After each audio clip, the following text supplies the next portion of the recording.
So I'm going down to the courthouse in Edmonton, where the Alberta government, under Jason Kenney, is fighting against other conservative groups who were wrongfully abused by Lorne Gibson, the newly defenestrated election commissioner. Just yesterday, we learned that Lorne Gibson, the man who kept sending those private investigators and police to hound Sheila Gunn-Reid over her book, Stop Notley.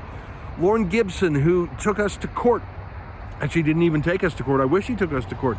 He just pronounced us guilty for putting up some billboards. And then when we appealed, he's just a bizarre, partisan, emotional man. I call him emotional because look at this letter he sent to Sheila after investigating her for 6 months. He said, "You're fine to go, you're free to go, but you should do well to govern yourself." He says that you should be lucky that we can only apply the law as it's written.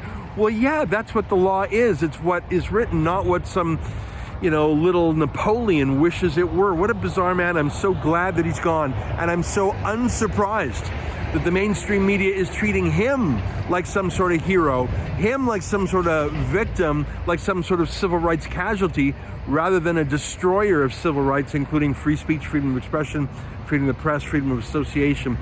I should tell you that even though Lorne Gibson is gone, our legal matters that he set in motion remain, because the condemnation of us, the reprimand of us is on the books, and we are still appealing that in the courts, and we're also challenging the constitutionality of the underlying law. And here's what's so crazy about it. Lorne Gibson, the great abuser of the law, the abuser of his office, he's gone now. But Jason Kenney's government is proceeding on his path. They are blocking our constitutional challenge to the law. Doug Schweitzer, the left-wing attorney general, is sending his lawyers to join the Election Commission's lawyers to fight against us.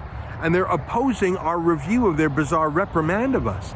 So Gibson is gone, but the people who take over, whoever those bureaucrats are, they work for Jason Kenney now, and they're continuing their fight against us. I find the whole thing very strange.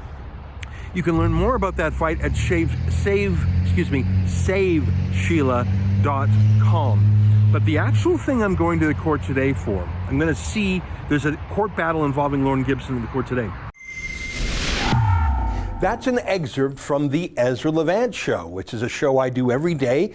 I do a monologue, interview an interesting guest, and then I read my hate mail. But you've got to subscribe to it, which you can do at premium.rebelnews.com.